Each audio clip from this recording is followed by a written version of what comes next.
আমাদের ড্রাগনের কিন্তু নতুন একটা সেটআপ তৈরি করা হয়েছে। আজকে দুইজন লোক নিয়েছিলাম, তারা এই আমাদের বাঁশঝোপ থেকে বাঁশঝাড় থেকে এই বাসগুলা কাইটা তারপর এটা সেটআপ করে দিয়ে গেছে। এখন থেকে আমাদের এই যে ড্রাগনগুলো ঝুলে ছিল এগুলো কিন্তু এখন আর ঝুলে থাকবে না, কারণ এখন থেকে আমাদের এই ড্রাগনের ডালগুলো আমরা আমাদের এই সেটআপে ঝুলিয়ে দিতে পারবো। আশা করি আগামী বছর পর্যন্ত এই ড্রাগনের সেটআপ থেকে ভালো একটা ফলাফল পাবো, কারণ আমাদের কিছুদিন আগে দেখেছিলাম যে আমাদের এই গাছগুলা লাগানো হয়েছে, ইতিমধ্যে কিন্তু সবগুলা গাছ মোটামুটি সবগুলা ডালই ঝুলানোর উপযুক্ত হয়ে গেছে, যার কারণে তাড়াহুড়া করে এই ড্রাগন সেটআপটা তৈরি করা।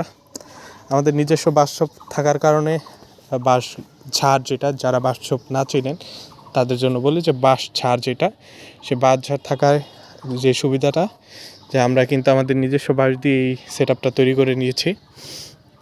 আর আরেকটা বিষয় হচ্ছে আমরা ওই দিন দেখিয়েছিলাম যে আমাদের সেলফ পলিনেশন জাতের আমরা কিন্তু ড্রাগনে ইয়া করেছিলাম, যে পরাগায়ন করেছিলাম, এবং মাশাল্লাহ দুইটা ফলই কিন্তু টিকছে। এবং আমি আসলে একটু টেনশনে ছিলাম যে অনেক দিন ড্রাগনে পরাগায়ন করা হয় না, আসলে এইটা টিকবে কি না, এটা নিয়ে আমার মনে তো কনফিউশন ছিল। আর যেটা বলছিলাম যে এইটা কিছুদিন আগে দেখিয়ে কিন্তু বলেছিলাম যে এটা হয়তো নষ্ট হয়ে যাবে। দেখেন অলরেডি পুরো হলুদ হয়ে গেছে।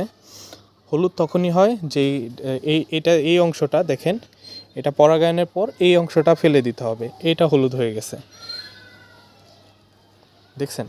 আর আমাদের বাকি ফুলগুলো কিন্তু মোটামুটি সবই ভালো অবস্থায় আছে, এবং নতুন যে ছোট ছোট কষি দিয়ে দেখিয়েছিলাম সেই কুশিগুলো কিন্তু ফুলে পরিণত হওয়ার অবস্থায় চলে এসেছে, এই যে।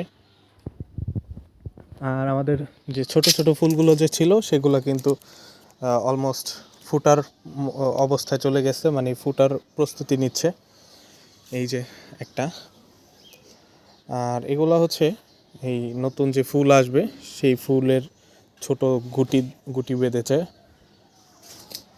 আমাদের সাথেই থাকুন, দেখানোর চেষ্টা করব আমাদের ছাদের ছোট্ট এই ড্রাগন বাগান কীভাবে পরিচর্যা করি, কিভাবে খাবার দেই, কিভাবে ডাল ছাঁটাই করি, এবং ফুল থেকে ফলে পরিণত হওয়া পর্যন্ত পুরো প্রক্রিয়াটা আপনাদের দেখানোর চেষ্টা করব। এইটাই দেখেন অলরেডি দুইটা ফুল আছে, এর মধ্যে কিন্তু আরও একটা ফুল আসবে এরকম গুটি বেঁধেছে, কিন্তু আমরা মনে হয় এই ডাল থেকে 3টা ফল নিতে পারবো না, কারণ 3টা ফল হয়তো টিকবেও না। যদি টিকে আলহামদুলিল্লাহ, কারণ এইবার গাছে খাবার ভালো দেওয়া হয়েছে, টিকতেও পারে। ধন্যবাদ সকলকে।